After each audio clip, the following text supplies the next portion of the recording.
Vous écoutez Europe 1, il est 8h17. Lors de l'interview politique, Jean-Pierre Elkabbach, vous recevez ce matin Jean-François Copé, patron de l'UMP. Il y a demain l'important débat sur le pacte de responsabilité avec vote.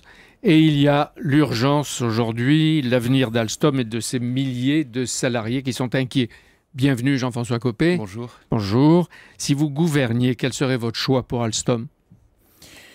D'abord, je voudrais dire que c'est un sujet qui est extrêmement grave, parce qu'il est, hélas, l'illustration du décrochage de la France. Une illustration supplémentaire. Alors voilà qu'après des grandes entreprises comme Lafarge, comme Peugeot, comme Publicis, une nouvelle entreprise ô combien emblématique de fleuron industriel de la France, est en train de passer sous un autre pavillon, avec un État dont on attend qu'il soit stratège et qui se comporte en pompier pyromane. Mais quel serait votre choix à vous ? Dans ce contexte, en réalité, de ce que je comprends, il n'y a pas 36 000 choix, puisqu'il n'y a qu'une seule offre, c'est celle de General Electric. Puis celle de Siemens. Est-ce que c'est une offre ? Je ne suis pas sûr. J'entends plutôt parler d'une lettre d'intention que Siemens, concurrent historique d'Alstom, envoie en se disant, après tout, pourquoi pas ?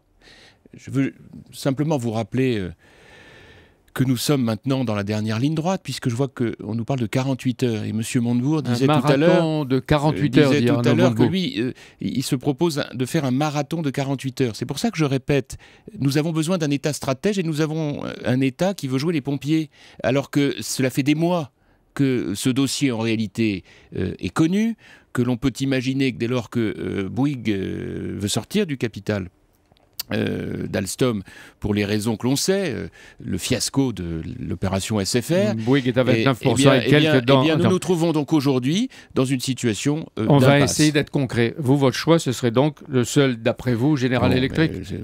Encore une fois, c'est aujourd'hui la seule offre concrète. Elle pose le problème que j'évoquais tout à l'heure, c'est-à-dire que ça veut dire qu'en clair, Alstom ne serait plus une entreprise française. Là où j'aurais préféré, évidemment, qu'Alstom, qui a besoin effectivement d'élargir son capital, trouve une solution européenne. Mais aujourd'hui, on ne peut pas dire que Siemens soit la solution européenne. Ça n'est pas une solution, c'est une lettre d'intention. Et on n'imagine pas aujourd'hui que les choses soient réglées en 48 heures. Dans une heure, le président Hollande va recevoir le numéro 1 de General Electric. L'Élysée indique 3 principes. Créer des emplois, maintenir des centres de décision en France et l'indépendance de la filière nucléaire française. C'est la moindre des choses. Donc vous êtes d'accord là-dessus ? Non, mais attendez. Comme principe. Non, mais sur le principe, c'est la moindre des choses. Simplement, quel est le pouvoir dont dispose l'État pour imposer ces conditions dès lors que une entreprise, quelle qu'elle soit, et donc en l'occurrence General Electric, actionnaire d'Alstom depuis 2006. Bien entendu. Mais est-ce que vous demandez à l'État ce matin, à l'État qui compte ses sous, de recapitaliser Alstom ou de nationaliser provisoirement ? Écoutez, l'État aujourd'hui n'en a pas les moyens, sauf à faire d'autres arbitrages. Je dis simplement que ce gouvernement, avec M. Montebourg à sa tête, a géré ce dossier avec une très grande légèreté. Non, mais écoutez-moi. Ça, c'est un jugement politique. Non, ça n'est pas qu'un jugement politique. Il y a un moment où on doit aller au résultat. Or, le résultat, c'est quoi ? Voilà 2 ans que ce gouvernement nous fait des moulinets avec les bras, en nous expliquant qu'on allait passer de la nuit à la lumière. Or, les échecs et les fiascos industriels s'accumulent. Comment voulez-vous me demander, alors que nous sommes à 48 heures d'une échéance, de vous délivrer un satisfecit sur un dossier géré avec la plus grande légèreté concernant un fleuron industriel. Le président de la République va recevoir aussi, on vient de l'apprendre, les dirigeants de Siemens pour voir quels sont les deux projets. Vous voyez bien, que le choix est extrêmement étroit. Il aurait mieux valu réfléchir à un projet industriel à caractère européen qui permette à Alstom, dont je rappelle qu'il n'est pas dans la même difficulté financière qu'en 2004, au moment où Nicolas Sarkozy l'a sauvé, d'élargir sa base capitalistique. Or, cela se fait dans l'urgence, alors qu'on aurait besoin d'une vision, d'une stratégie pour cette grande entreprise. Que Siemens ne va pas très bien, qu'échange énergie contre transport, plus de l'argent. Et l'engagement, on n'en parle pas assez, de ne pas licencier pendant au moins 3 ans. Mais après ? Mais c'est pour cela, encore une fois, que ces engagements sur l'emploi, on connaît leur fragilité. Écoutez, est-ce qu'on peut dire aujourd'hui que ArcelorMittal, tous les engagements ont été tenus, que Péchinet racheté par Alcan ? Non, malheureusement non. Mais donc ça nous renvoie... Alstom est fichu ?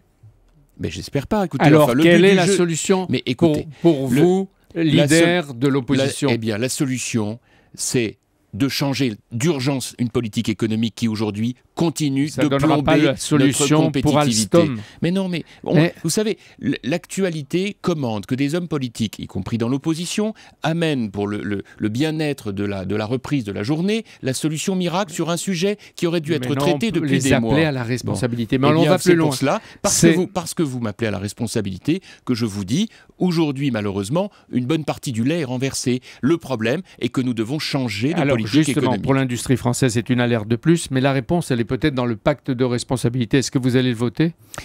Sauf que, malheureusement, ce pacte, c'est une illusion d'optique. Après 2 ans d'une politique qui a été désastreuse, on nous présente une potion dite magique dans une marmite joliment présentée. Donc plus personne ne regarde le contenu de la potion. Le problème, c'est que quand vous regardez ce plan présenté par M. Valls, qu'est-ce qu'il y a dedans ? Il y a du rationnement, il y a la gestion de la pénurie, mais il n'y a pas de changement de modèle, il n'y a pas de réforme. Naturellement, vous ne vous abstenez pas et vous ne le votez pas, vous le rejetez. Mais et je l'expliquerai. Je l'expliquerai. Parce que vous serez demain l'orateur et c'est vous qui livrerez bataille.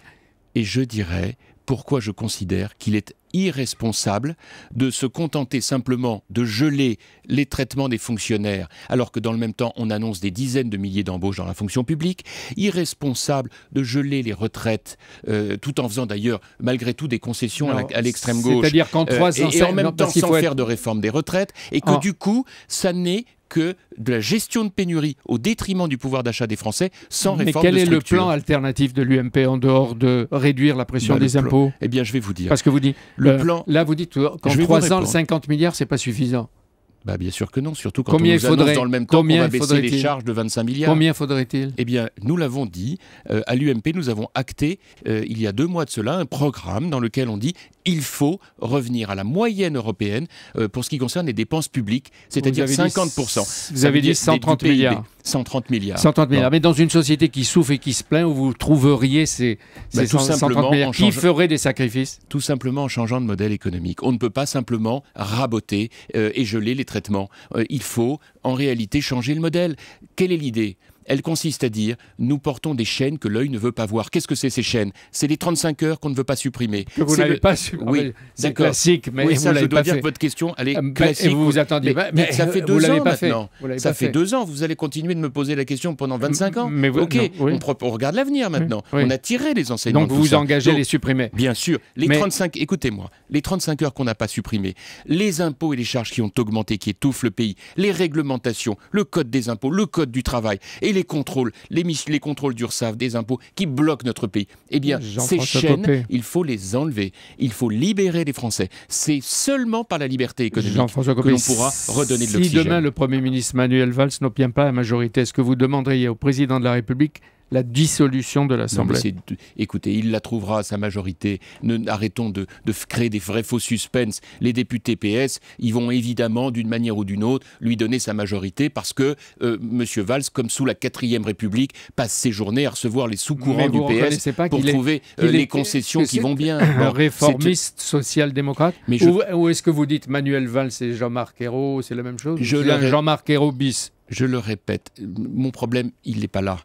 C'est une illusion d'optique ce que l'on présente aux Français. Et j'en suis bien malheureux parce que je préférais pour notre pays une vraie réforme de structure de notre modèle. Après 2 ans de fiasco. Donc arrêtons de nous goberger toutes les 2 secondes en disant c'est formidable, Monsieur Valls arrive, il vient sauver la France. De quoi s'agit-il? Il a en tout et pour tout raboté pour 3 ans la progression des traitements des fonctionnaires. On a compris ce que vous allez dire demain. Vous vous lancez dans la campagne européenne d'ici au 25 mai, les élections, mais entre Xavier Bertrand, Henri Guénaud et beaucoup d'autres qui s'éloignent de la ligne pro-européenne de l'UMP, comment vous pouvez imposer le slogan UMP qui est « Pour la France, agir en Europe » avec une partie de l'UMP qui veut changer toute l'Europe?